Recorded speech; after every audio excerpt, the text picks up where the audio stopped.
Good evening, everyone, and thanks for coming during the first Saturday of spring.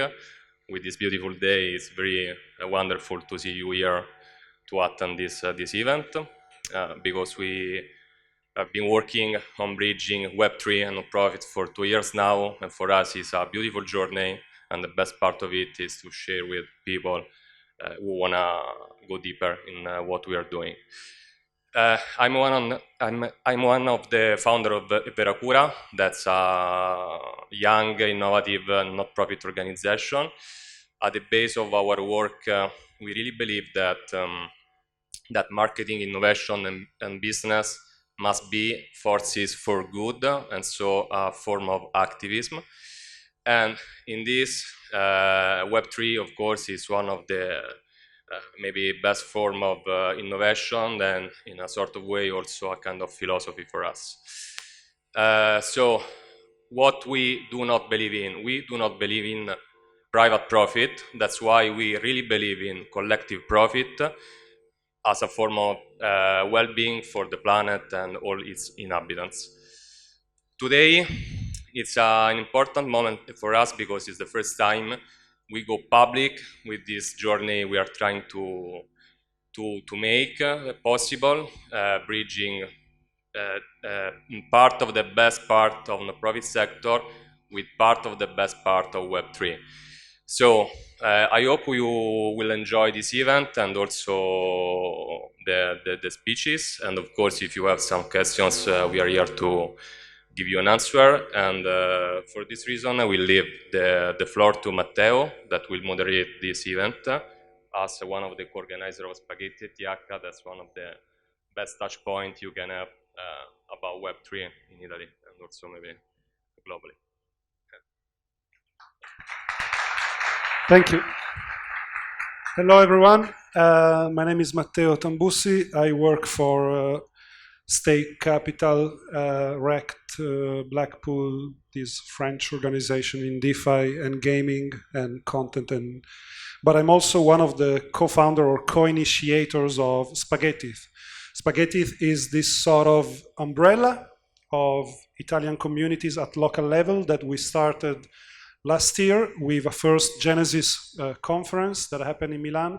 And our call was not to make a city-based event that happens throughout the years, but to have this itinerary conference happening every year in a different location. And of course, trying to raise awareness at local level of their own local Web3 and Ethereum community.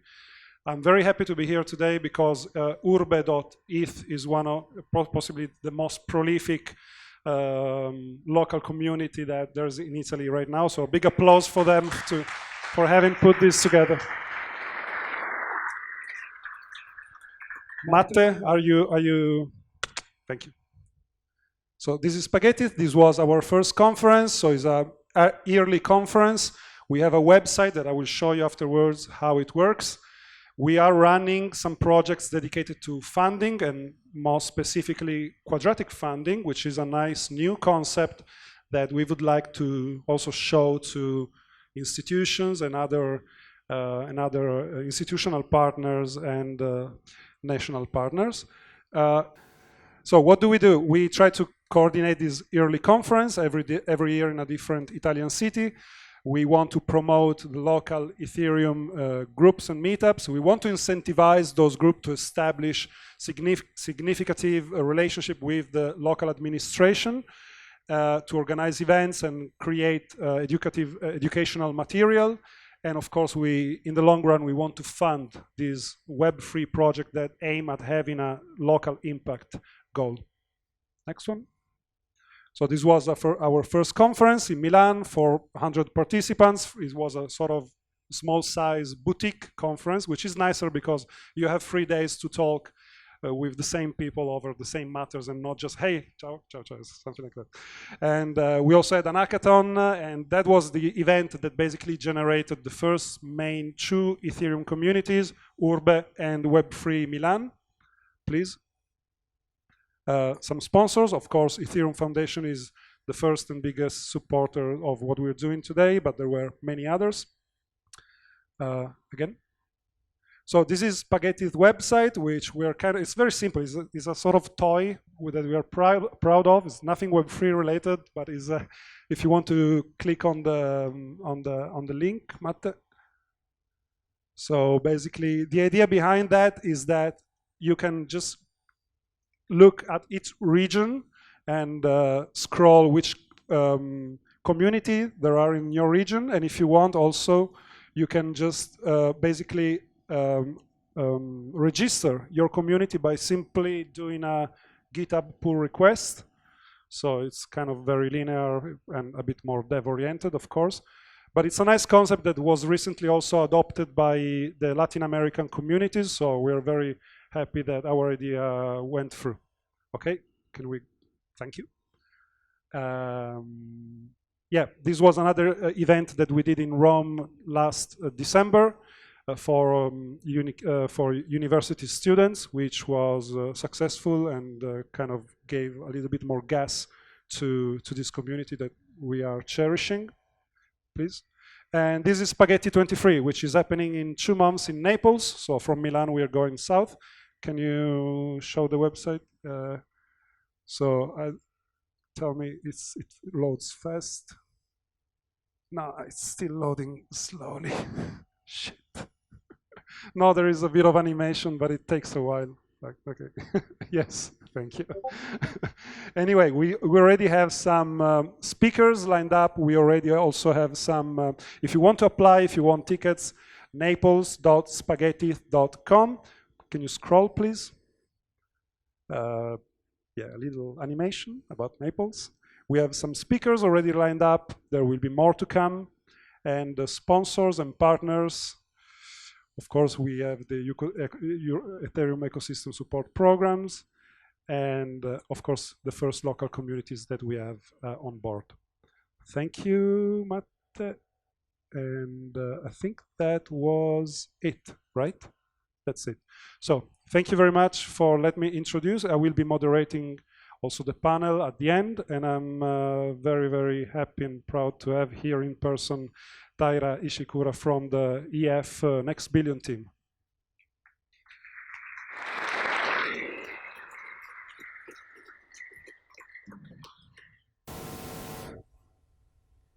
Hello, hello. I'm sorry about my voice. But thanks, Matteo, and thanks for having me to the Urbe team. I really appreciate it. So let's see. Yeah. How are you guys doing? Okay. Buongiorno. Is it okay? Okay. Great. Perfect. All right. So I wanted to start off with a story. A story about a small village in rural Japan called Yamakoshi. From Tokyo, it takes about 2 to 3 hours to get there. You know, you take the bullet train first and then car afterwards.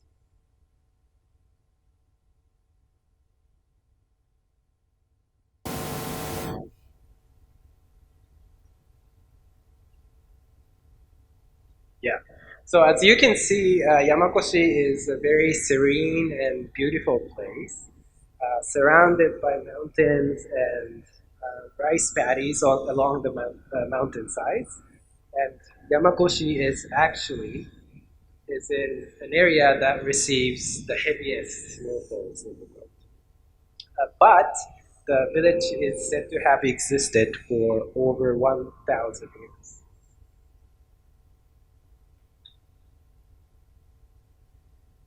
So this beautiful village of Yamakoshi is also known as the birthplace of Nishiki Koi.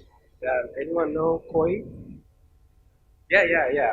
So you might know these large, colorful freshwater fish, simply as koi or carp. The people of Yamakoshi used to grow these fish for food, but it was about 200 years ago when they started breeding these fish for to admire the colors and as pets. And as you know today, sometimes the most beautiful of the koi can cost tens of thousands of dollars. Despite the rich history, rich nature of the village, the village is actually facing an existential crisis. It is one of many villages in Japan which we literally call beyond the limit villages, because due to their decreasing and aging populations, they are no longer sustainable as a community. Um, and back in 2004, there were 2,200 villagers living in the village. But partly because of a devastating earthquake that happened in 2004, now only about 800 people remain in the village. And what's more, over 50% of the population of the 800 people, they are aged 65 years or older.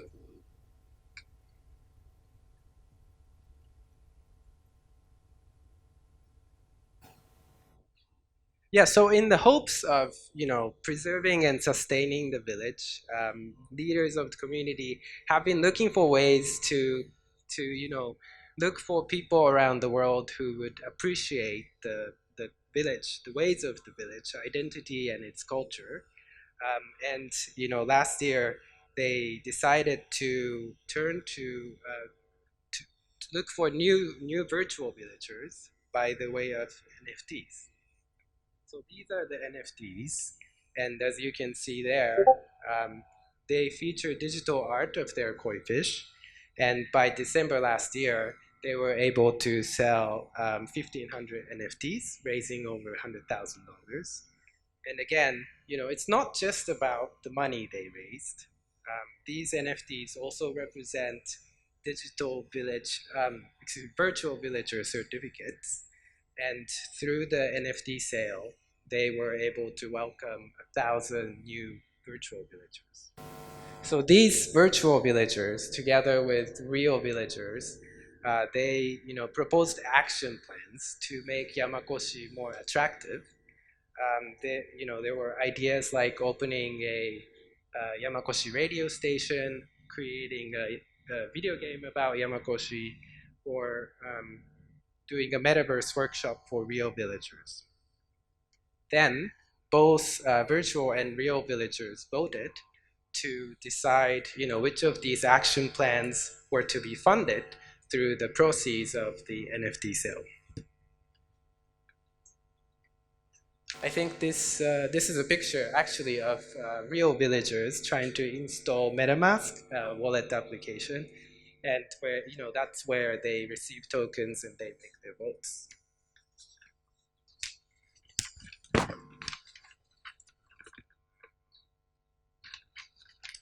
They are also using tools like Snapshot and Discord to engage with each other and to build a stronger bond among them. And to date, some 140 virtual villagers have made a real-life trip to Yamakoshi. And there were events organized for real and virtual villagers to interact with each other, get to know each other. And some even tried living in the village for the first time, and a few are considering to move to the village. So I think that's exactly what the power of engagement is, right? Whether it's through the ownership of something related to a cause, like NFTs or art, or participating in decision-making and governance of how your contribution is going to be used. Tools in Web3 let us drive engagement. So today, donations feel like a very one-way street where, donors give money and they might receive like an email update or annual reports, but that's very passive. And, these Web3 tools help us have our skin in the game, and that leads to a stronger and more sustainable community and longer lasting action.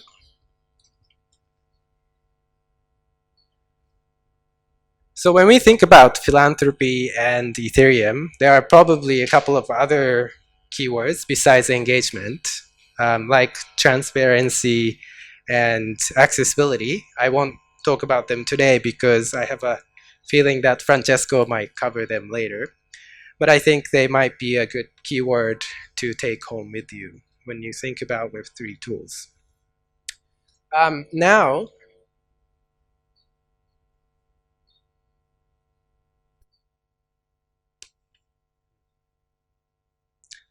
so moving on to what my team does at the Ethereum Foundation. So what we are doing at Team Next Billion, at Team Next Billion, is finding story like the one I told you about Yamakoshi, stories about Ethereum, how Ethereum is helping to solve a tangible, real problem. Ethereum today, you know, most people probably feel crypto and Ethereum are a scary thing, financial thing, sometimes scammy things, something negative. We want to change that, and the way we are trying to do that is by finding and amplifying stories. And one of the initiatives we have at Team Next Billion is the fellowship program. So we are finding Ethereum stories and supporting these fellows who are behind the stories.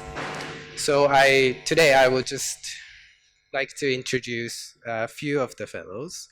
The first one is Mihailo, and he leads digital initiatives at the World Organization of the Scout Movement. Was anyone a scout here before? Boy Scouts, Girl Scouts?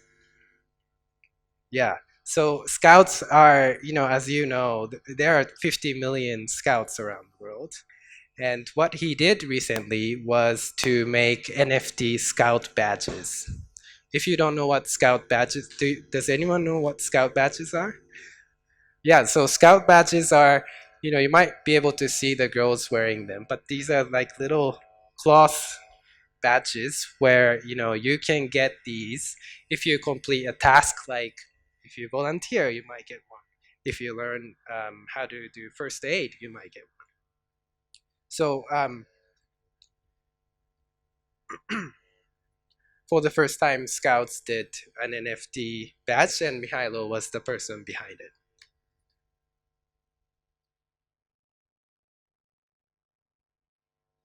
Yeah, so the second one is Gabriela.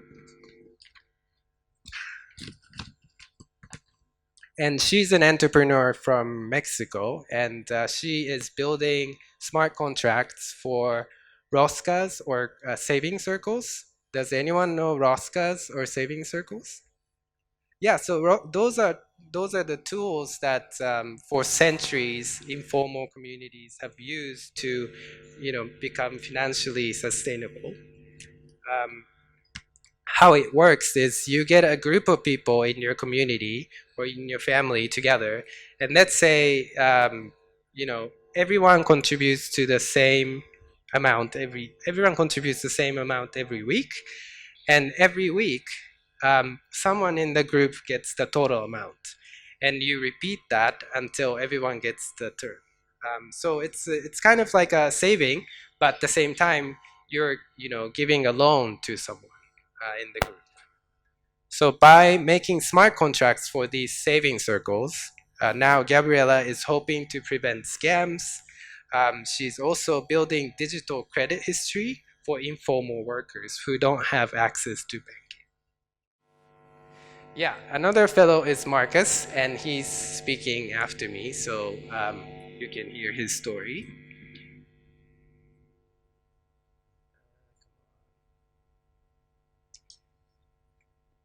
Yeah, and I'm excited to tell you that applications for the fellowship program is open right now until April 28th. So if you are interested, you can go to fellowship.ethereum.foundation to find more about it or to apply it there. So lastly, Matteo asked me to talk a little bit about the Ethereum Foundation. So just briefly, what the Ethereum Foundation is. So the Ethereum Foundation was founded in 2015 originally as a hub for Ethereum's researchers and developers. And important part is that because Ethereum is open sourced, we don't own the platform of Ethereum, right? Ethereum, and we don't control it. The Ethereum Foundation is just one of many organizations that care about the Ethereum platform. It's so now we can say that even more because there is a very strong community behind Ethereum. And there are now about 270 people working for the foundation. Some of them are working in research and development, and there are others like me who are working to enrich the ecosystem and the community. And the biggest thing we do might be that we make grants. We make about $20 to $30 million worth of grants every year. And our grants are usually for public goods within Ethereum or Ethereum community. So things like, improving the security of Ethereum or sponsoring events around the world. And, if you don't know, we don't build applications ourselves. They are built by different people, different companies, and different organizations in the community. And Ethereum Foundation is pretty unique. So if you're interested, we actually have a new website, so you might want to check out that. And there's an annual report too that you can read. So with that, I think I gave you too much information. I probably bombarded you all. But thank you again to the Urbe team. Thank you to Matteo, and thanks for listening. Looking forward to speaking after.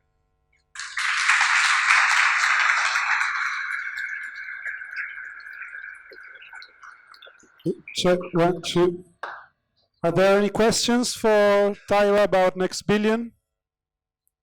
One question. Everything is clear. Incredible. I have a question. Can I? It's kind of unusual because usually devs try to ascribe use cases, whereas the next billion team is looking for use cases who are already working out their own way, trying to anchor them to the Ethereum technology. Can you maybe give us 1, 2 examples in the past of things that have been accomplished from previous fellowship?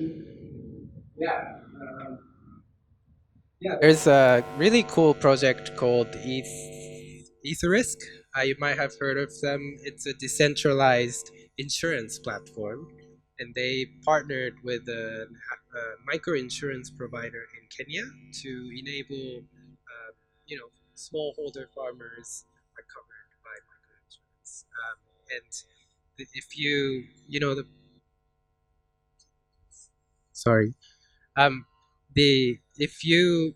the problem with the insurance is that it takes so long to process the payouts, and if you're a smallholder farmer in Kenya, you can't wait to plant new crops before the season ends. And with smart contracts, you can really make that process efficient. So if there's too much rain, the payout is automatically. So programs like that, financial inclusion, decentralized finance, those are some of the Thank you. Thank you. Okay, without further ado, I would like to introduce the second speaker of today, who is Next Billion and Ethereum fellow. Please give a big welcome to Marcus Albures Myers, please.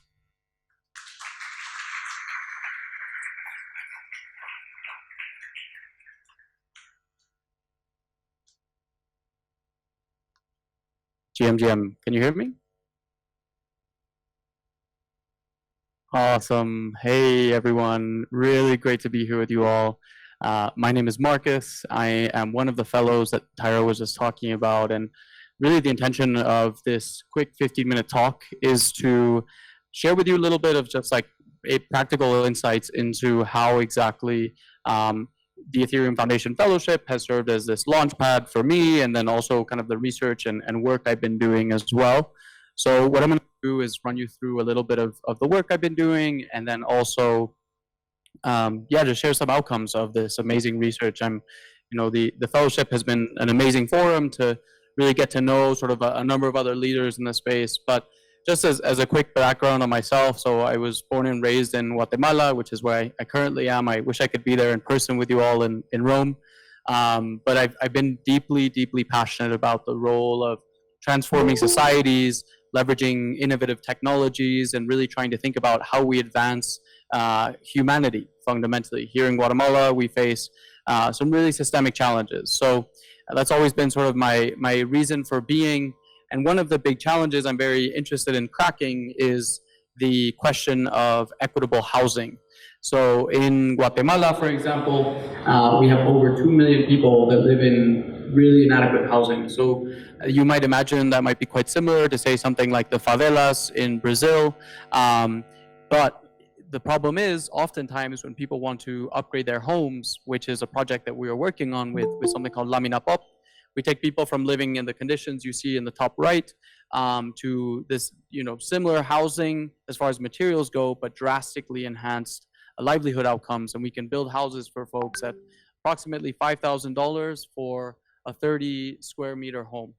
So the question, though, is that $5,000, to many people around the world may not seem like a lot of money, but the problem is that oftentimes it's a huge, huge barrier to entry. So the question is, how do we think about decentralized peer-to-peer finance, whereby instead of people having to pay, if you're lucky in Guatemala, you can access a loan for 30 to 40% interest rate, but that's incredibly prohibitive, right? Especially if you compare it to the interest rates that folks usually will have in North America or Europe. If you want to get a mortgage, you end up paying, let's say, 5 to 6%.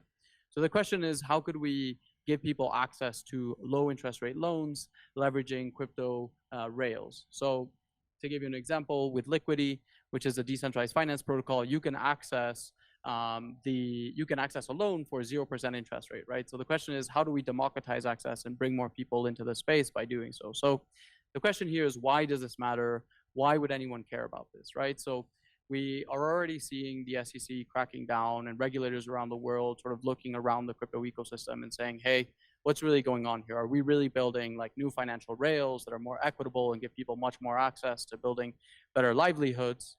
And oftentimes the answer is no, right? So as a consequence for us, this map here I've just put up on the screen is a bit of the regulatory regimes that are being developed. So what you'll notice very distinctly is the colors in green, whether it's dark green or light green, or where there's already some sense of regulatory frameworks being developed or already established, and the colors that are in red, gray, or orange, either red meaning like already very heavily against regulatory regimes, against crypto, or a lot of undecided spaces as well. So what you'll notice is largely in the global south, we need to do a better job of educating regulators and bringing more access to understanding the value out of crypto, right? So, we also get to just like help each other out as we continue building out these decentralized systems. And then also there's like a high degree of impact that we can bring to folks around the world. So the question was, how do we go about answering, how do we bring, last mile loans to communities in Guatemala and throughout Latin America? What are all the different systems that need to be in place in order for that to happen? So what I did is I spoke with over 400 different protocols, researchers, devs, universities, and a whole host of other folks across the ecosystem to ask them basically the same question over and over and over again. And not just within the crypto ecosystem, right? I think it's also really important to not just, you'll notice a few names here, academic institutions, impact organizations, large institutional bodies, international ones as well. So really the question was, how do we build out this map? Part of the research process was also developing a open source sort of repository and gathering information through social media. So I posed a question of, hey, this is my take on how we make this happen. We had folks from around the world say, oh, have you thought about like moving account abstraction here? You should think more about underwriting. Let's explore on and off ramps in much more depth as well. And what we've come up with is basically this massive map that lays out from literally like the very fundamentals of what it will take for someone to access crypto, all the way down to like protocol layer infrastructure, blockchain scalability and privacy, on how we can bring crypto to 1 billion people around the world. So the intention with this map is really for, crypto native builders to say, hey, I want to understand what are the missing gaps here right now. Also for, let's say, regulators in Latin America to get a holistic sense of how all of these pieces fit together. Oftentimes it can be like incredibly complex and confusing. And also for, let's say, an impact organization that wants to integrate crypto, they can then look at all of this content and say, okay, now I understand where this is coming from. So what I showed previously was more sort of like high level introduction into blockchains. And then the second aspect is much deeper on sort of the infrastructure, the applications themselves that need to be built in order to bring last mile lending as well. And in addition to, all of this research I've been conducting, I put together a report, which is version 1, which you'll be able to access. Some of you may have already read it. It's about a 50-page document that lays out the previous graphic I laid out, but in written form. I'm creating a podcast right now called the Last Mile DeFi Podcast, which is a 10-part series too on how do we bring crypto to billions of people around the world. And on the next slide, I'll highlight a few different stories. We've hosted similar to SpaghettETH and other communities that are popping up around the world. We've hosted Ethereum Guatemala, and really it feels that we've planted a very strong seed for more work to happen, more impact to happen throughout the Latin American ecosystem and region. And again, much of this powered by the fellowship program, as well as really the wider Latin American community that is popping up right now. So I wanted to just address a couple of really fascinating cases here as far as the utility that we've already seen in Latin America. So there's a project called Ethic Hub. Some of you may already be familiar with Ethic Hub, but they provide last mile loans to agricultural farmers in Mexico, Peru, Ecuador, and a number of other countries. And the way they do that is they give farmers they organize them into collectives, and as a collective, they take out a loan. So anyone around the world can offer loans to these farmers with drastically lower interest rates than they would get otherwise through, say, shark loans or through microfinancing institutions. So they're getting, a fraction of the interest rate than they would otherwise get elsewhere, right? So huge impact, and double-sided. It's not just financial. There's also sort of a regenerative impact as well. These farmers can then invest in agroecology and better farming practices. So already seeing some really substantial impact flourish from this movement, which is really exciting. Another example here is on the bottom left. On the bottom left, you'll see Rappi drivers. So these are the delivery drivers that are very common throughout Latin America. There's a project that I'm going to be speaking with and have a podcast coming out in a couple of weeks called Roda. And what they do is they provide digital identity for Venezuelan migrants. So what happens is over the course, and I'm sure many of you are familiar with what's happened in Venezuela as of late, but what Roda does is they issue digital identity that says, hey, you are a verifiable borrower and you can access, these certain types of loans. And again, the intention is to leverage crypto to build this sort of like on-chain reputation score that obviously has all the right sort of like privacy implementations embedded into it. But really the question is, how do we bring crypto to communities around the world that have most to gain from it? I'm speaking with some last mile communities as well. And there we'll be exploring, what role, these slides are hopping around. What role crypto will have in their lives. And then also with some educators too. So obviously the role of education, what you're doing right now with SpaghettETH is super crucial, but how do we democratize developer education? So I shared all these different stories with you just to say, as Taira was mentioning, like I think we have to do a better job of highlighting the true impact that crypto is having on the world. And continue to share, the relevance of this amazing technology with people globally, and build these sort of exogenous systems that create much more resilient infrastructure for us to build on, for us to reference when we speak to, okay, what value does crypto have in the real world? So with that, this is a link here to my link tree where you'll be able to find the report as well as some social links.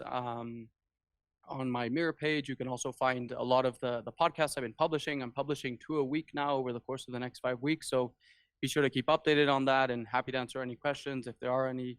But yeah, thanks again for your time.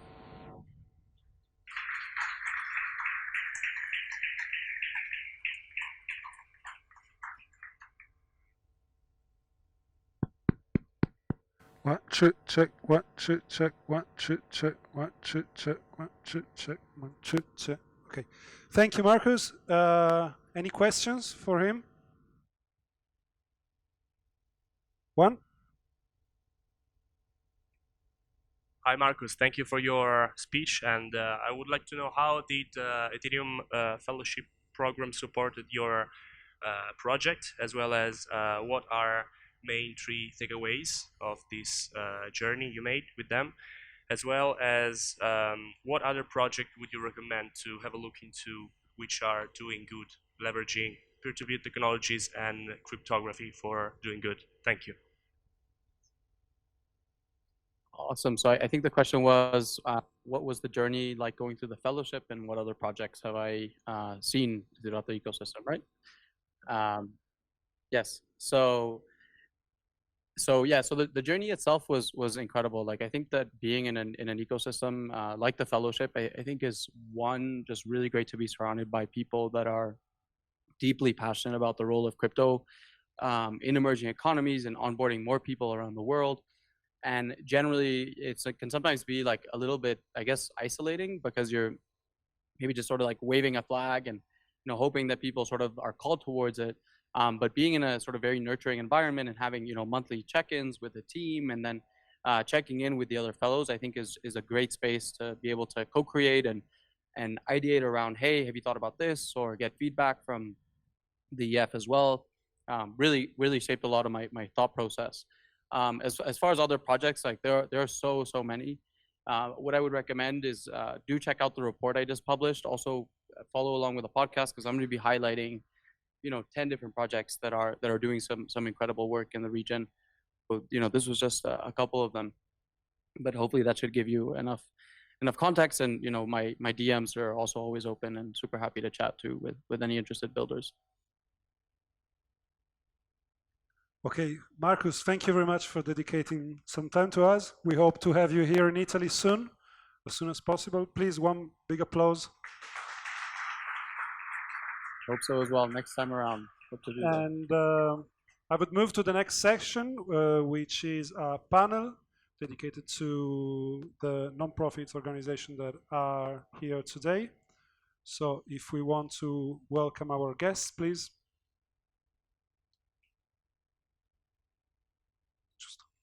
Perfect.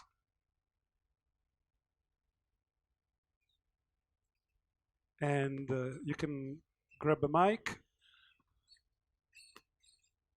And maybe we can do a quick. Are we comfortable in English? Yeah, are we still comfortable? Is it? Can we just do a round of introductions, and also what mission your organization is pursuing? Thank you. Yes, I can start. Hello, everybody. I'm Giovanni Visone. I'm the Director of Communication and Fundraising at INTERSOS. INTERSOS is a humanitarian organization founded in Italy 30 years ago with a pure humanitarian mission of helping in emergencies around the world. We are currently present in 23 countries. And when we talk about emergencies in this moment of history, we are mostly talking about context of war. So from Ukraine to Yemen to Afghanistan to areas like Syria, where natural disaster add new suffering to the one of like pre-existing conflicts. So our mission is to provide life-saving support with health intervention combined with so-called humanitarian protection, which is let's say, slang word for a combined set of activities, including psychosocial support, legal assistance. Like, for example, when you're a refugee, you're completely you risk to completely lose your identity, and then so you need to get back to have an ID. And without an ID, you know, like in Italy, you don't access to any kind of service or protection from any abuse. Protection is support to women that are, or people, because we don't support only women, that are survivors or gender-based violence and any other kind of discrimination. So attention to the protection of the most vulnerable. These activities combined together are like what makes our presence in these very complex scenarios, where our goal, and then I will stop, is really to reach the most complex and remote areas. Like we don't only, just to make an example, we don't only work in Afghanistan, we work in the remote rural areas of the poorest regions of Afghanistan, where there is no access to healthcare at all, and so on. I don't know if this is the fake microphone, but no, it's a good one. I'm Federico Mento, and I'm the director of Ashoka, Italy. And Ashoka is an organization established in the US around 40 years ago, so it's a long story that we have. And the main mission of the organization was at that time to select and support social entrepreneurs. And maybe Ashoka is one of the first organizations to work on this concept of social entrepreneurship. I mean, in the 80s, we are talking about, Ronald Reagan. It's really different, different political environment in which talking about social entrepreneurship was really something very, very hard and disruptive. And the sense that we use for social entrepreneurship, it's different from the mainstream concept of social entrepreneurship, because what we really try to select when we start this selection process is systemic change. Systemic change is really a key concept for Ashoka. Most of these social organizations, they have direct service impact. So normally they work on urgent urgencies. And what we try to do when we select someone is to understand if the organization of the fellows is working on the system change. But it's quite hard to find organization working on systemic dimension. On what we call the root causes of social issues. And when we select as social entrepreneurs, basically we support with three different pillars. The one pillar is through finance. So basically we give to our fellows a stipend for 3 years. And the idea of the stipend is to help the fellows to scale up the idea he or she has, and it's very, very important for social organization to have funds, because a lot of the burden of the social organization is on fundraising. So we try to channel funds for decompress a bit the burden on fundraising. The second pillar is capacity building. So it's very important to share tools, and we have a European program. The name is European Fellowship, and the aim of these programs is to give capacity and skills to our fellows and fellows organization on system change, on collaboration, on social finance. And the third part of our support, I think it's the most sophisticated support we can give to the organization, is our network. As we have strong partners coming from private sector, philanthropic sector, if we are able to merge and to connect these partners to the fellows can really scale up is our idea. I think this is the best part of our support. And we have, in the last 5 years, we are working on what we call new fields. We have this internal accelerator, the name is Next Now, in which we are trying to explore new topics. One topic is planet and climate. So we think that planet and climate is so urgent that we have to find a new solution for solving the environmental crisis. One topic is gender, as we know that there is a big issue of gender inequalities all over the world. The third field is new longevity, and in the sense that society is changing and we have to understand how to work with different demography. And the last field is tech and humanity. And I think that it's quite interesting for you and all the people that are there. So we are trying to explore tech solution for the good of all. Thank you. Okay, we are the child of the group because Veracura is 3 years old. And basically, we are a group of people coming from profit sector, but one day we understood that the real meaning maybe of doing something is to have an impact. So we come from business, marketing, communication, design, more or less, and we decided to think about this as forces for good and as for a form of activism. So we actually founded this kind of non-profit organization. Is an international trust.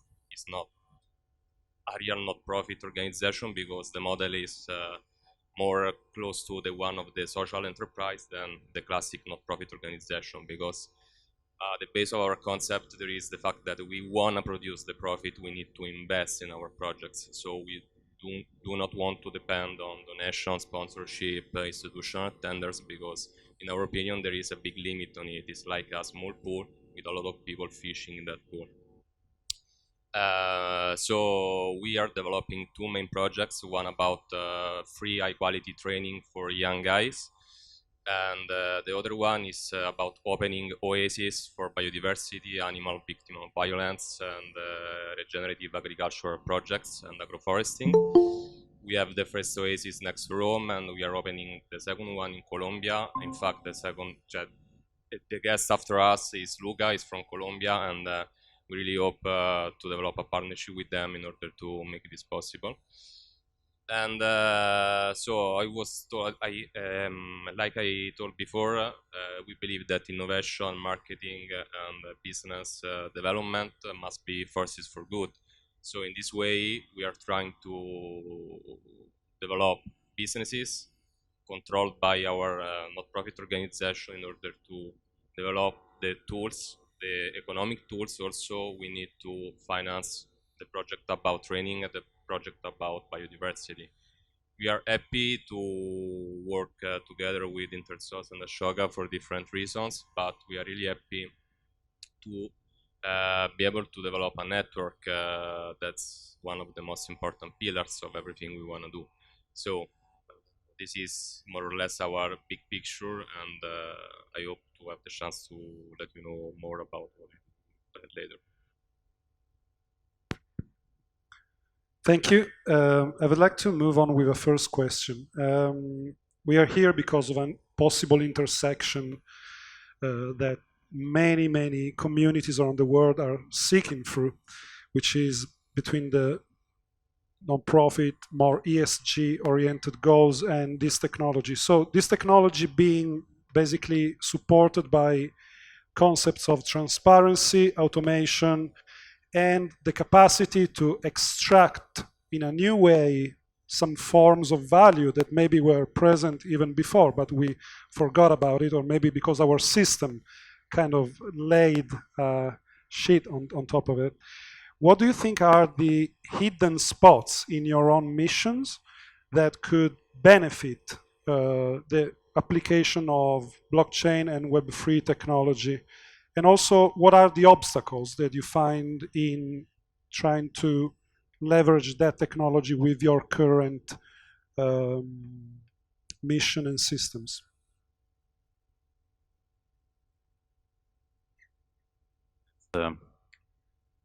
Start from. Well, the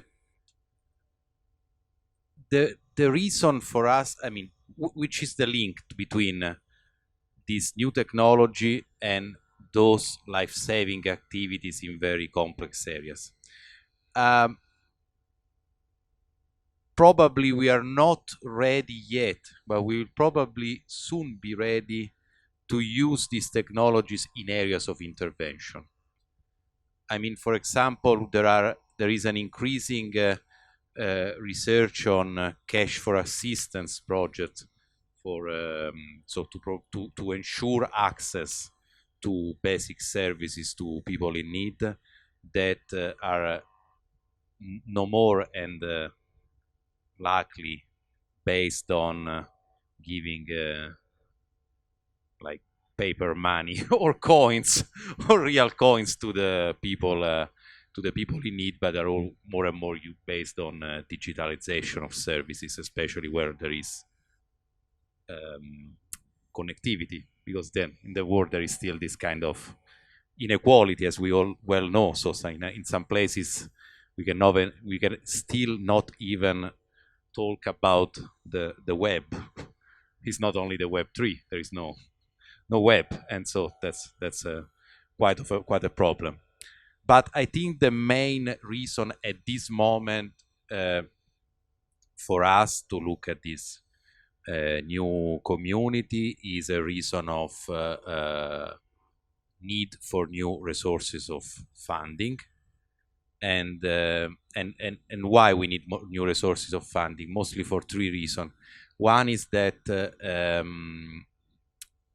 the gap between increasing needs and available resources is growing every year in the humanitarian system. The last global humanitarian overview by OSHA, the UN Agencies for Emergency, the number of people in need is increasing from 270 million in 2022 to over 330 million in 2023. And even if the resources available are steadily and slowly increasing every year, the needs are skyrocketing. And the reason is clear, because we are in a situation where wars are... We open new crisis, Ukraine, without closing the previous one, Afghanistan. and so needs add on needs. And we are in a system in which still the more than 50% of humanitarian funding comes from 5 governments, and 30%, 1/3, from the US government. So it's a system that is kind of small, and the risk of in this world also of that's a big debate in the humanitarian community, of politicization of aid.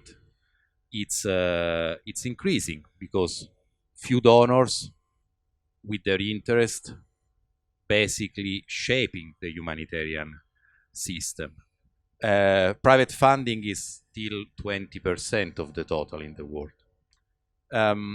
So the opening to new resources is a way to increase our capacity of reaching people in need, and it's very clear.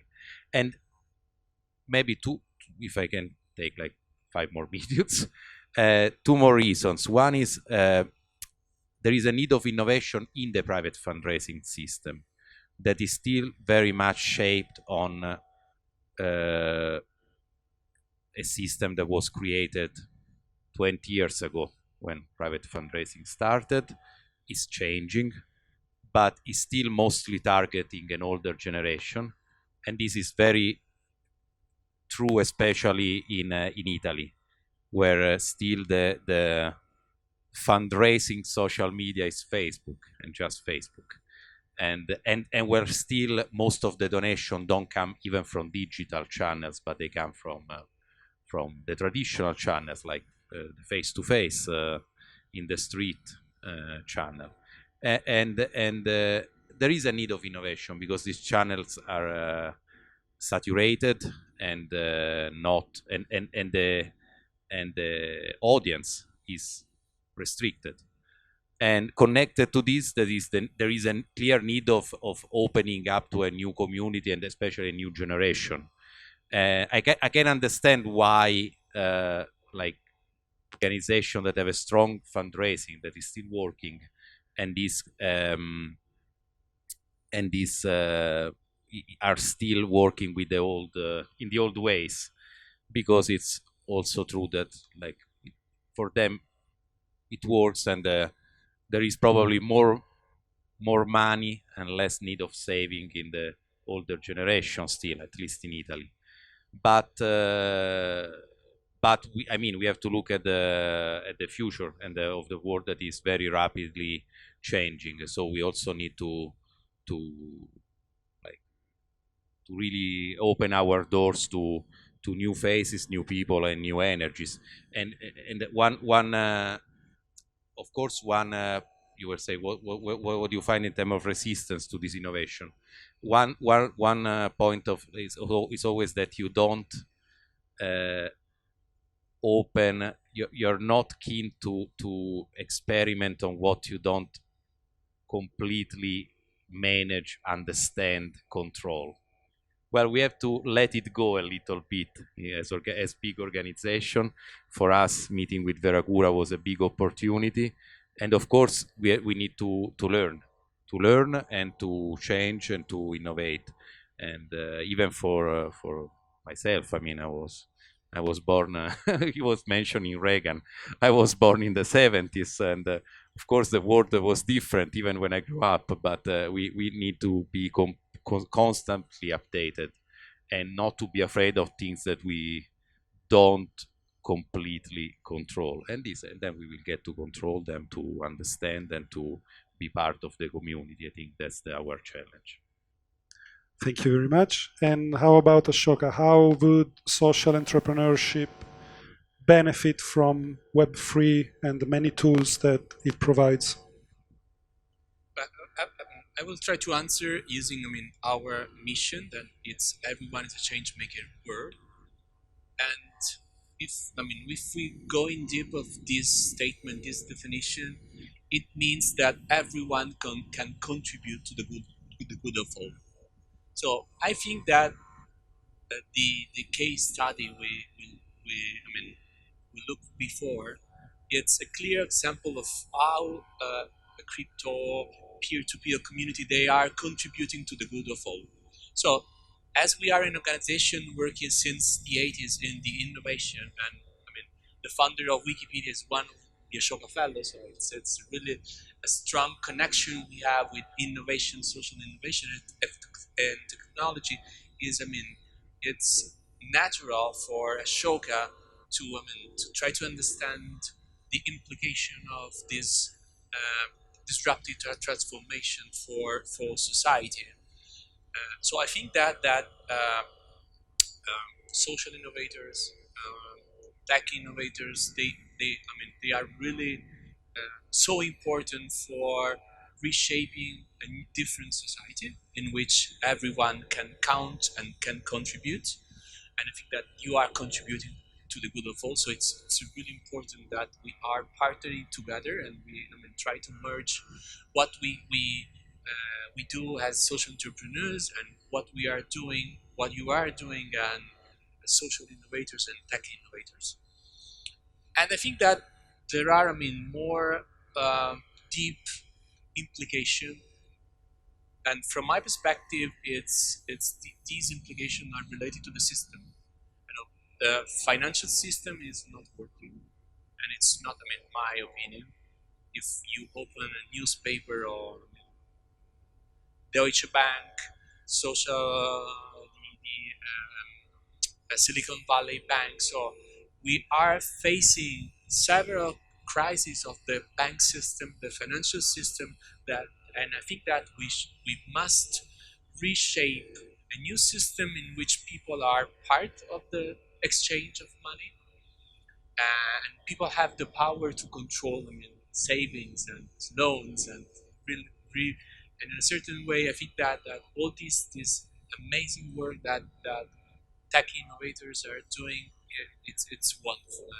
And in one of the slides, I think Marco showed, there was Kiva. I don't know if you know Kiva. Kiva is one of the most largest peer-to-peer loans platform. The founder of Kiva is an Ashoka Fellow, so I think that this is really the sense that we should work together we must work and try to understand which part of the system we have to fix, we have to solve together. And I think that for Ashoka, it's really great to work with tech innovators, crypto innovators, peer-to-peers, and NFT. I think it's really the way for reshaping the system. How about Veracura and Web3 technology? Are you experimenting with something? Yes, of course. I mean, apart from the fact that I totally agree with Giovanni and Federico, in Veracura, first thing, we have been accepting donation in cryptocurrencies now for 1 year and a few months. Last year we got some good results,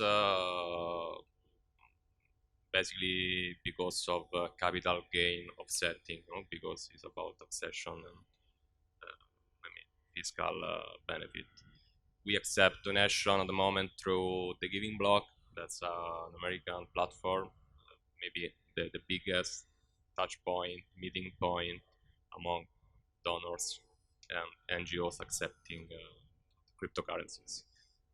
Apart from that, our big goal in Veracura is to develop a global community. Our target audience is Gen Z and Gen Alpha in the future.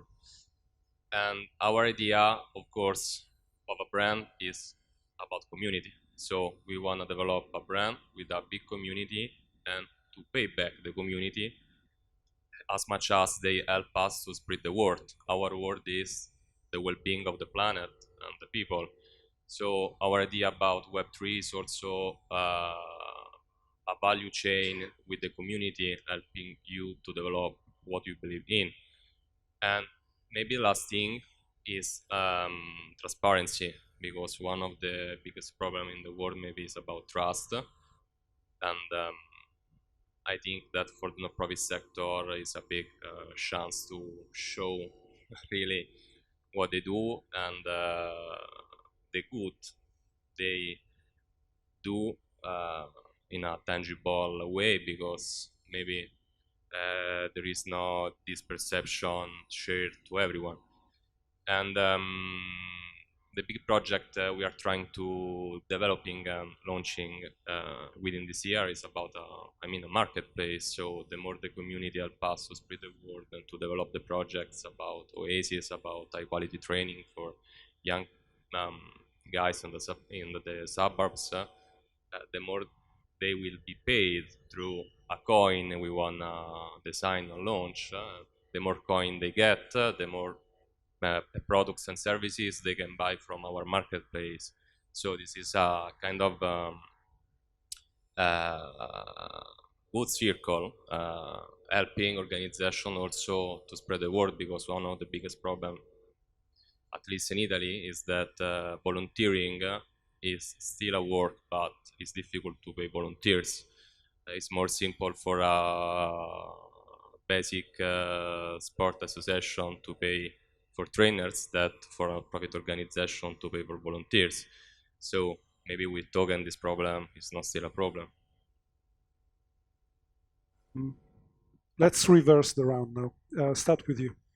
There is this quote that says climate change is a financial problem.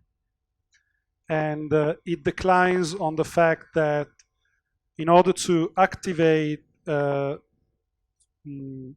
environmentally savvy actions and projects, we are tied to, as he was mentioning, to a very obsolete and monolithic financial system that moves very slowly, where there are interests, where sometimes there's deals that are made, opaque, in an opaque environment, etc.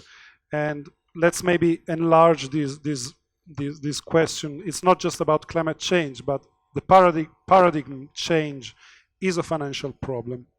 In terms of scientific research, for example, something that Germany, Austria, and Switzerland have activated is citizen science. So the possibility for citizens to contribute to some basic scientific surveys by being given certain tools, etc. So let's go back to the more environmental fight. How do you see traditional finance being an obstacle to achieving those goals? Sorry, I didn't. I should have sent you the question maybe yesterday or something. Sorry, I just wrote them when I was taking a coffee. Sorry. No, my smile was my smile was no, about the question that, of course, yesterday. Do we have volume on the mics, please? Hey. Pa. Maybe that one. Hey, maybe. So my smile was not about the question that yesterday would be ways better, of course, but maybe the traditional finance is the problem. So cannot be solved a problem it represents fully. So when the traditional finance maybe change, in that case, could maybe be helpful solving a problem. In my opinion, or you are part of the problem or you're part of the solution. You cannot be with both the feet in both the shoes. So that's my general answer, and I think that would be my answer. Do you want to add some? Of course, I would like to make just a statement. We are not here to detriment traditional finance. They're very fine doing that by themselves. But, and of course, we need regulation as a sector. We know that this environment is full of scams, is full of people who are dressing like nice clothes and, you know, the saint or the innovator, but then they're looking after their own gainings. So we know that the two systems have to help each other to be regulated, transparent, reliable, etc. Sorry, I just wanted to make this incipit. Yeah, I mean, in Europe there is a big movement for ESG finance. Recently, the European Commission published this green taxonomy that it's in a certain way a sort of framework for funds that are investing in environmental, social governance funds. And if we try to understand the implication of this regulation, a lot of funds that before the regulation call themselves ESG funds, they have to change their name because they are not compliant with the EU regulation on taxonomy. So I think that a lot of things are happening inside the financial system. Has a lot of, I mean, as people, citizens, we are asking for more accountability and more transparency by the asset manager, the big, asset owners.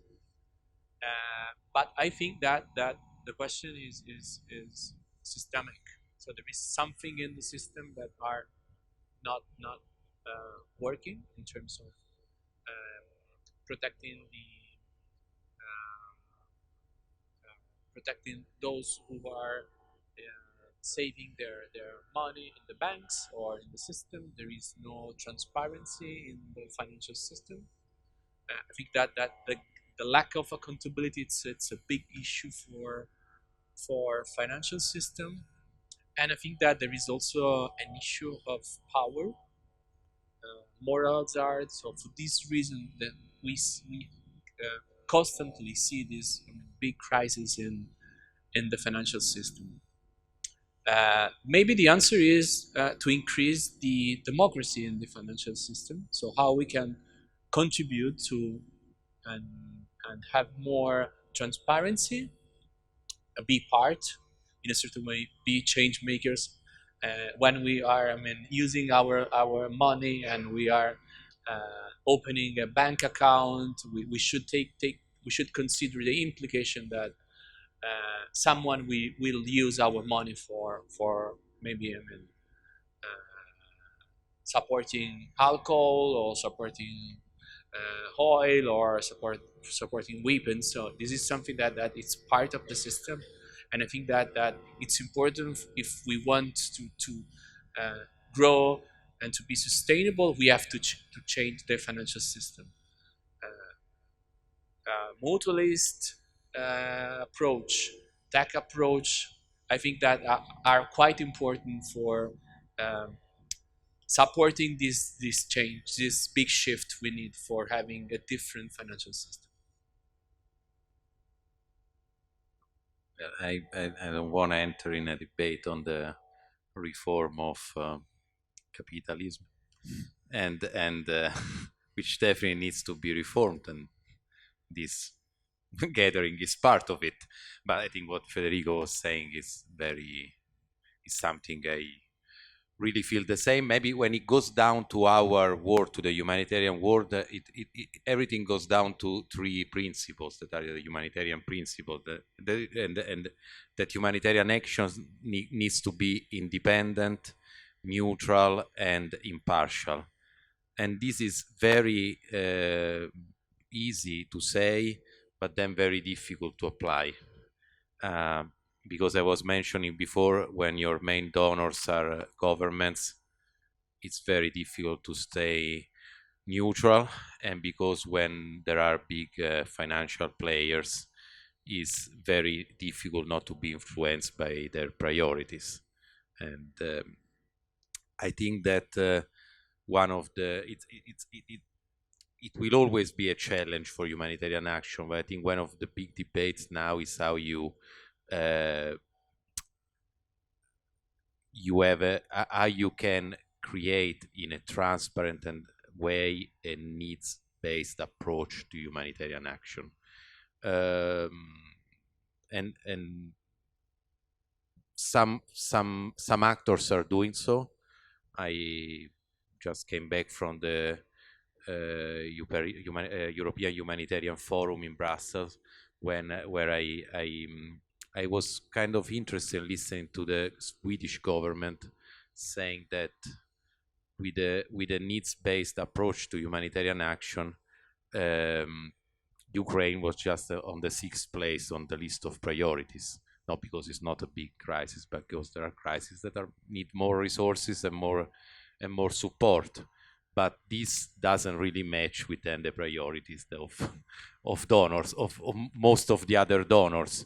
So yeah, this is mostly my answer. And of course, when it goes to climate change, that is not our field of intervention, is even more evident that some players can influence in a negative way where how decisions are taken and how resources are distributed. Yeah, right. I mean, to some extent, Web2 changed behaviors at a global scale, like even just social networks and the way we deal with content and even relationships with Tinder and all these apps. So maybe Web3 can have that tooling kit for people to adopt those virtuous behavior that we have to implement at individual level to deal with every urgency that we are facing as a society right now. Okay, I don't think that we have more time we have to move on to the next speaker. So thank you very much for joining us. Any final?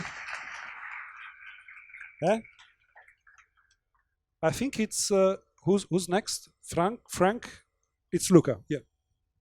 Yeah, I wanna introduce Luca because he's he's a guy that I met a few weeks ago, but we suddenly understood that there is a strong connection because he's investing a lot in Colombia about agroforesting in a wonderful project, and one of the projects of Veracura is called Animal Social Club. That's one about the oasis, and we already plan to go to Colombia. And we were looking for partners because we opened this oasis partnering with local partners. And when we knew each other, we understood that there is a big potential. So we are trying to understand if we can strengthen together to open this oasis. In fact, in the April, we go to Colombia to know each other better and to understand how to make it possible. So also because Luca has a strong understanding of Web3, and we thought about our project in Colombia truly financed through cryptocurrencies, NFTs, and so on. So I hope, I really hope that this connection could be possible. So welcome, Luca.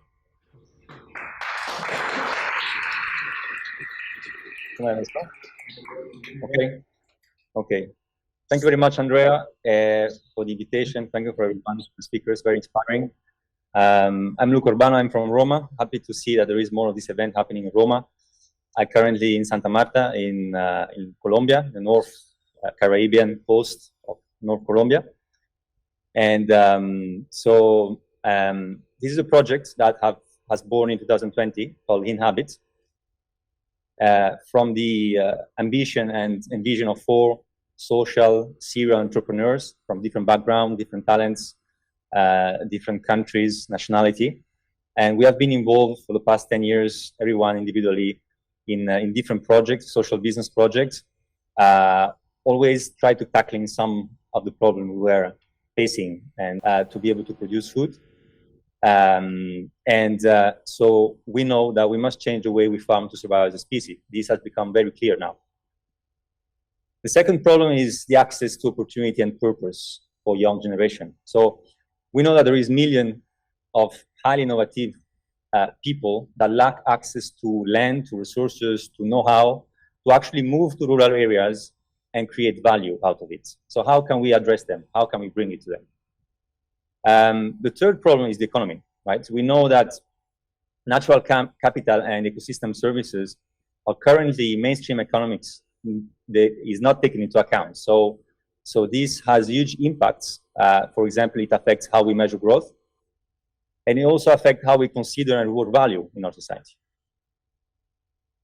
So we know that we must change the way we farm to survive as a species. This has become very clear now. The second problem is the access to opportunity and purpose for young generation. So we know that there is millions of highly innovative people that lack access to land, to resources, to know-how, to actually move to rural areas and create value out of it. So how can we address them? How can we bring it to them? The third problem is the economy, right? So we know that natural capital and ecosystem services are currently mainstream economics is not taken into account. So this has huge impacts. For example, it affects how we measure growth, and it also affects how we consider and reward value in our society. So we know that to regenerate the world's lands, we need to steer resources and know-how in the hand of innovators, and we need to build an economy that values ecological outputs. But we also need a lot to work in culture, right? Because when we talk about land regeneration, we talk about cultural regeneration, and this is one of the first aspects to be addressed if we want to make it happen. So what does Inhabit do? So Inhabit has a vision, has a dream, a long-term dream, a narrative, which is to create a physical corridor of farms and projects that can collaborate with one another and can create emergence and can enable this rural transition and social rural innovation in countrysides. So Inhabit, to achieve these dreams, we first of all like to develop what we call biocultural hubs, which are centers which have an expression of the biology and the culture of the bioregion. And then we develop tools, regenerative tools to enable people in that aspect to design, transform, and maintain the place they inhabit, and to move and to do this transition and create value in rural areas.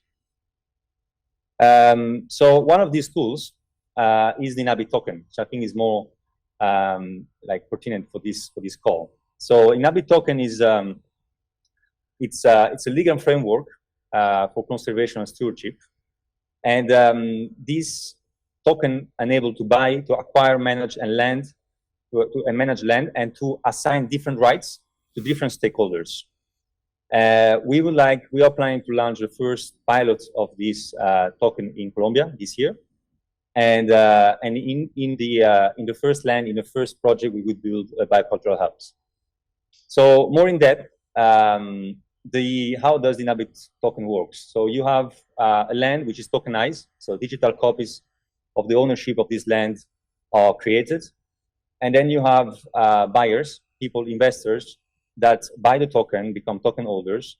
And by doing that, they acquire a right of economical right over the land. So they're able to resell the token once the token increases in price for a higher value. But they don't have a rights of management of the land. We wanted to separate the management from the ownership. Because one of the biggest problems we have today, cross-culturally and across countries, is that for people to actually regenerate land, they need to have some level of land sovereignty. So they need to own the land, basically, or have really strong right over the land. And among the 3 billion farmers around the world, not many of them own land. And this is one of the biggest obstacles to actually regenerate, to actually plant trees and build soil. So how can we give land sovereignty to farmers that don't have money to buy it? So that's where the Inhabit token comes about. So we have people buying the token, buying the land, and once the land is tokenized, it's taken out from the market and enters the Inhabit token system and can never exit it. So the land vocation changes perpetually. It becomes a vocation, a regenerative vocation. It can only be regenerated. And you have different rights which are allocated. Stewards or inhabitants, people that will go and live in the land and create value out of it, they will have full autonomy to develop the land, 99 years lease contracts, and they can stay in the land forever, provided they comply with some certain agreement, for example, land regeneration agreement, etc. This is a very basic modeling of Inhabits. Above the lands, we would like to develop activities such as biocultural hubs. I will touch on it soon. So, and all these activities, which will be commercial activity, cultural activity, educational activity, will increase the value, the relational value, or the cultural value of the land. But the token will be backed by lands, and the land will be audited every year to actually check what is the next price, and that will be indexed to the token. So, apart from other tools that Inhabit is developing for the transition, we developed bicultural hubs. So the first one has been established in 2020 in Valle de Cauca in south of Colombia. And the places in the world where you have the highest diversity in culture, or places where you have the highest diversity in biological capital. And that's the same at reverse, where you lose capital, biological capital, you use cultural diversity. So the first objective for us to build this corridor is to create different bicultural hubs. What are bicultural hubs? Bicultural hubs are places, oases, that have an expression of the culture and the biology of a particular bioregion. So they will have the majority of the species, native species that grow in the area, both edible and not. You will have an expression of culture, of tacit knowledge, which is present in the area, but there are also places where to develop new knowledge, to co-create new knowledge and new visions.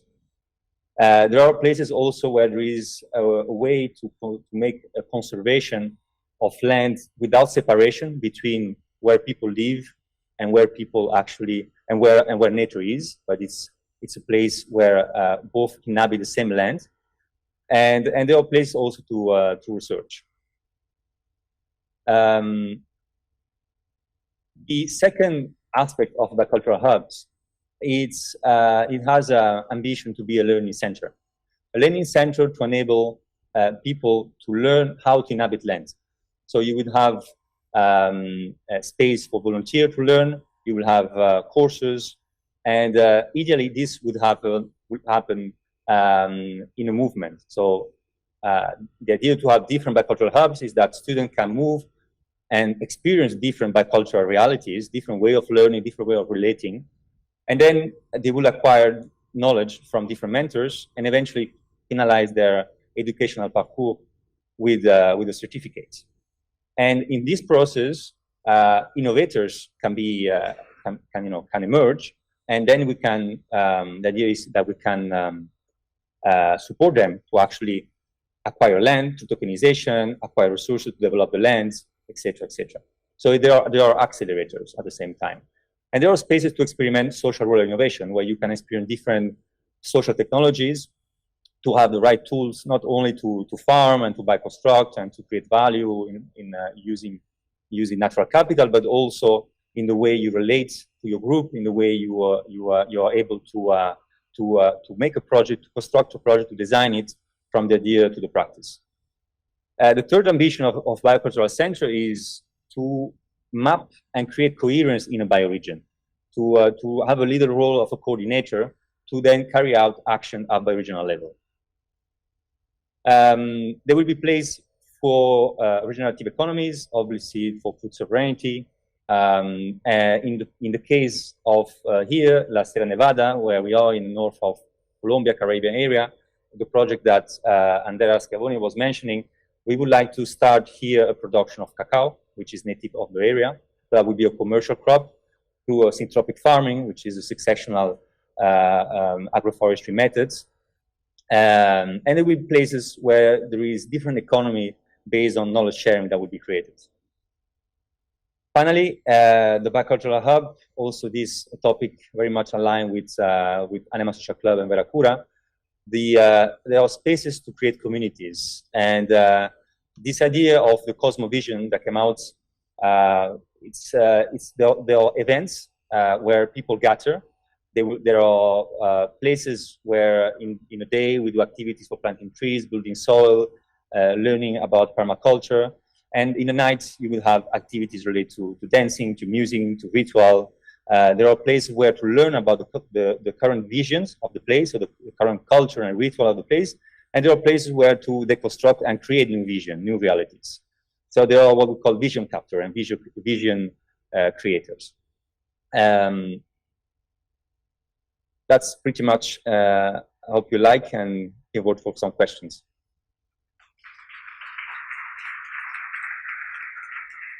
Thank you, Luca. Thank you very much. Yeah. Do we have some questions from the crowd? No, I have some questions. It's a bit of a environment deformation to hyper. Questo grazie. Sì, sorry. The sound is very bad. Let me try to put the earphones. 1 second. Can you hear me? Yeah, come again. Can you hear me now? Can you hear me, yeah. Luca? Yeah, it's better, yeah. Yeah, okay. So there's a bit of a environment distortion to financialize everything in the blockchain. So I'm curious to know something a little bit more in depth regarding this token you were talking about. Tokens are programmable piece of technology. So for example, if you guys know what an NFT does, you know that an NFT can be also programmed not to be transferred or sold, meaning that become a sort of badge that you keep onto your wallet forever.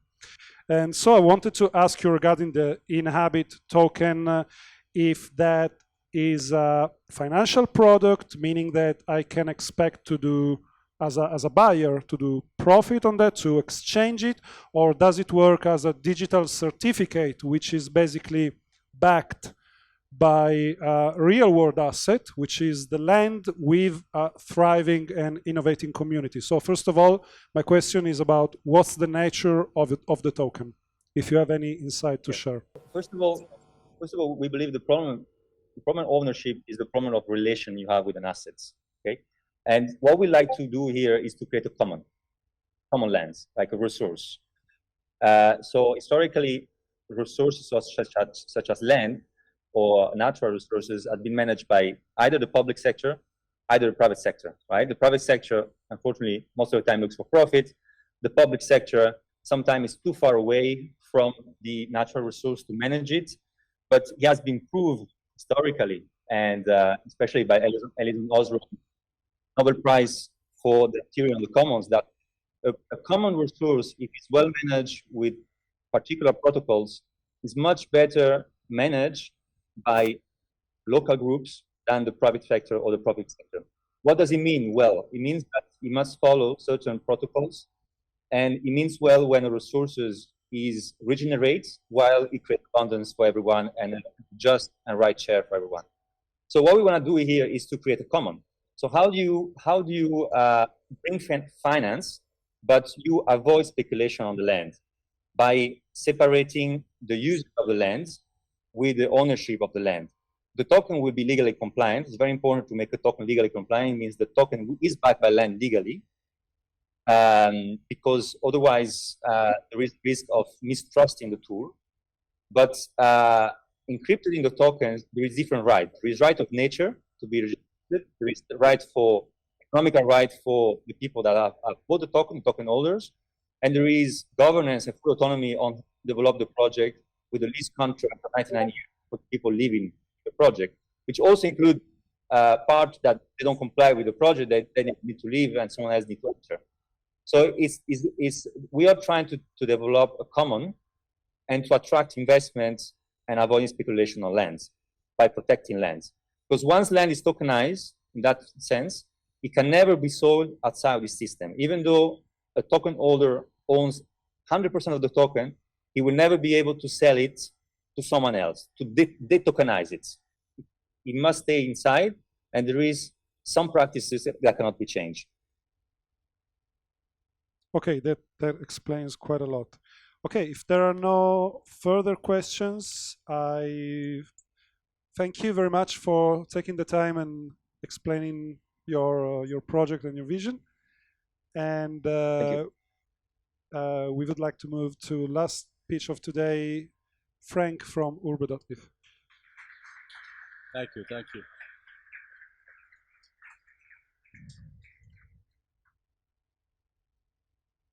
Sorry. Okay. So, fortunately, this is the last talk, so soon we can drink a good glass of wine. So, thank you everyone to be here. I'm Frank, Francesco in the real world, Frank on the Web3. And I'm a startupper and a project manager working in the Web3 space since 2018. And from the last year, I'm very proud to be also one of the co-founder and one of the core team members of our community, urbe.eth. So today I want to talk about a proof of concept that Urbe wants to present here today. That is basically a proof of concept for Web3 donations. So just few words about Urbe. So what is Urbe? Urbe is our community that connects individuals, but also groups working to advance the Web3 technology. So through community projects, networking, education, and collaboration. So on the right, you can check our motto, that is conquering the decentralized web, one builder at a time. So what's our mission? We have a long mission, a lot of points. So the first one is to decentralize. So basically, we want to create a community to decentralize the ownership of our community to our community members. The second one is, of course, awareness. So spreading knowledge about Web3 technology. Building probably is the most important point for us. So building good projects together as a community, but also open discussion and of course, networking. So with this spirit, we are trying also to organize in October Ethereum Rome, that will be probably the biggest international hackathon on Web3 technology here in Italy. So,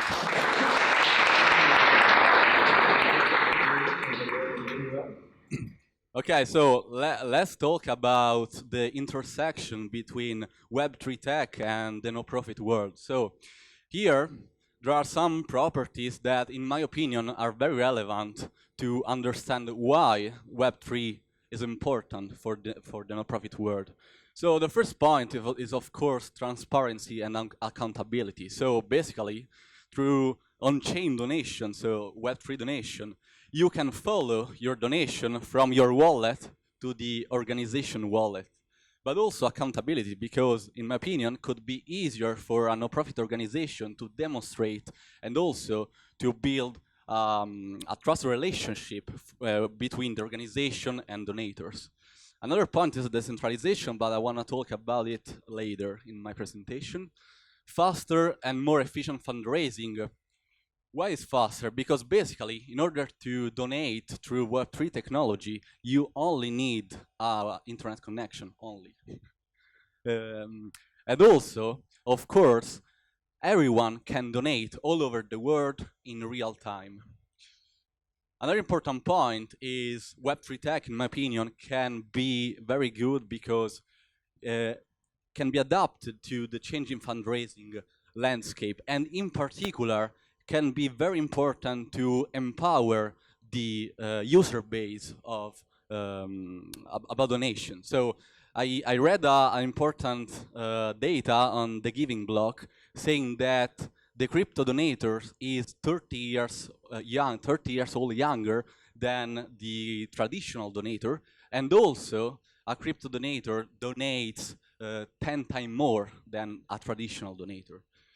And the last point, of course, is experimenting new technology and create new projects. So we, all the speakers before me, talk about great use cases that would not be possible without this technology. So now let's talk about GiveWise. What is GiveWise? GiveWise is our proof of concept, and it basically wants to be a non-chain 5 per 1000. So what's the purpose? So the purpose is this one. So if you want to donate in crypto, but don't know who to donate to, or don't want to choose a specific organization, or want to donate to multiple organizations at the same time, you can use GiveWise, which then split automatically the money equally every month to all listed organizations. So, one second.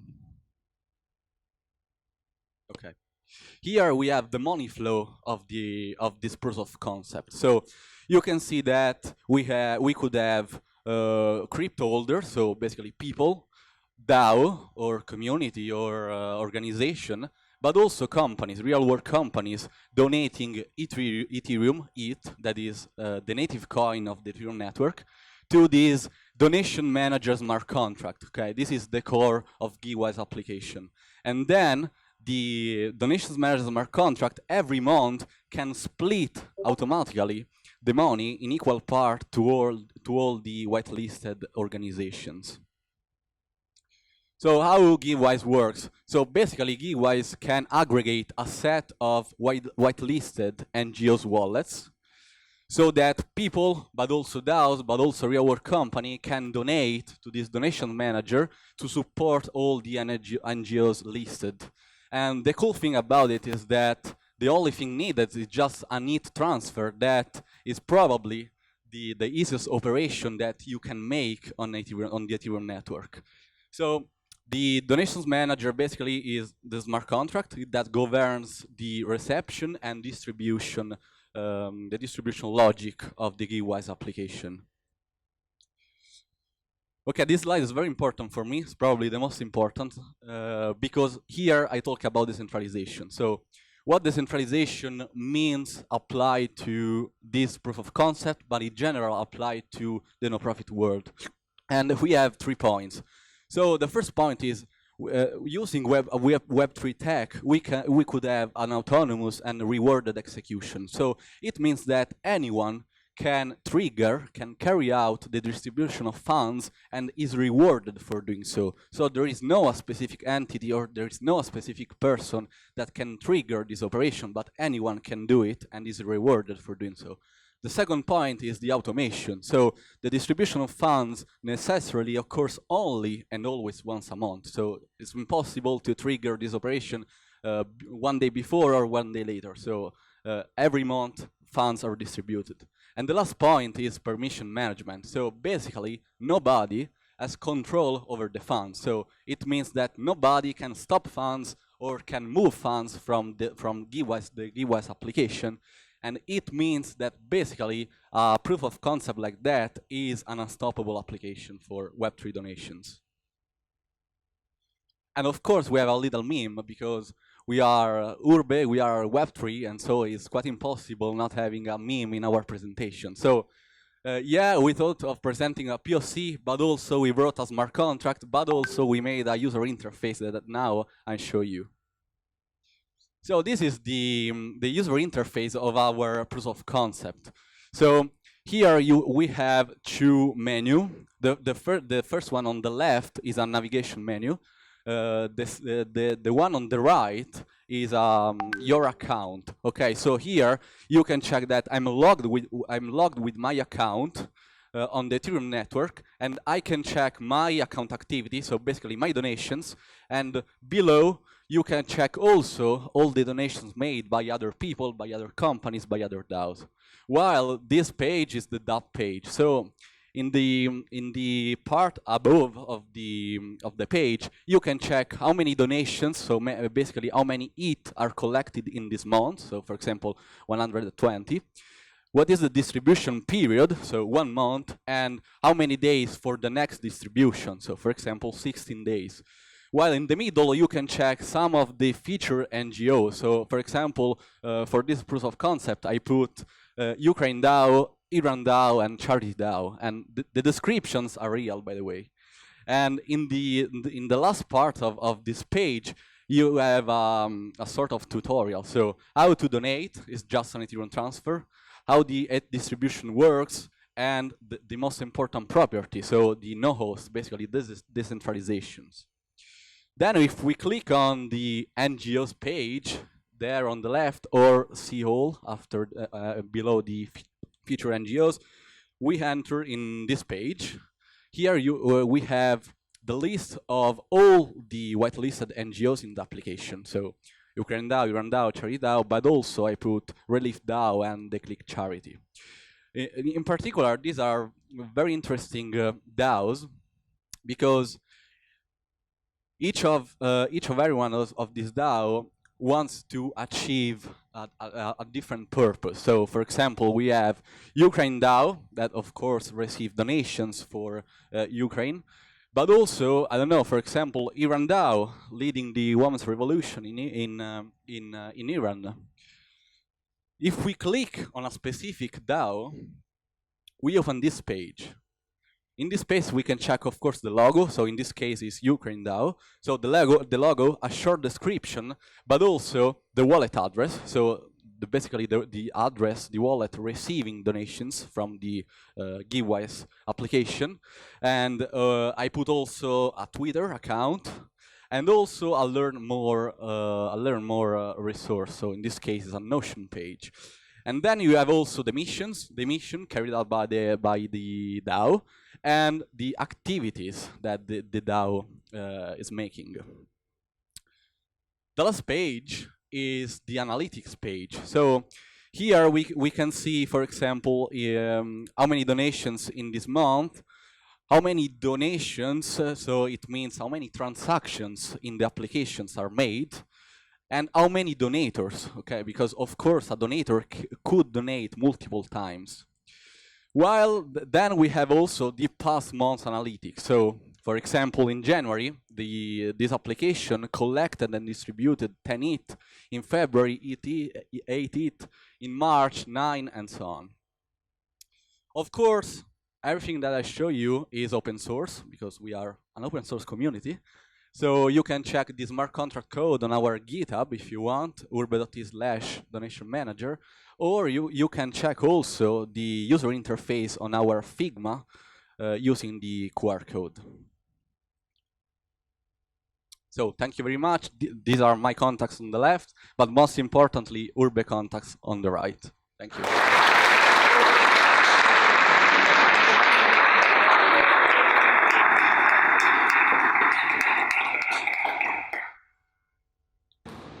Thank you, Francesco. So before the aperitif, I wanna, of course, say thank to the community of urbe.eth, because without them this event would have not been possible. And also thanks to Spaghetti, because without Matteo and Spaghetti, I would never met them. So I also invite them, all the urbe.eth team, maybe here on the stage to say hello to you.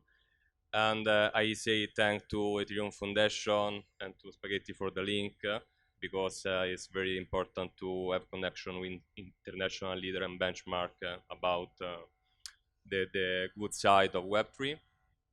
And of course, last but not least, I want to say thank to the non-profit partner Ashoka and INTERSOS, main partner of the event, and I want to also share a dream that Rome starts to be a hotspot for Web3 and the common good and profit sector. We deserve maybe to be a hotspot for something again. And so Forza Roma, maybe this is more on me than for everyone. And okay, so thanks to everyone. It's a pleasure to have you, and we hope to see you again in the future. Bye bye.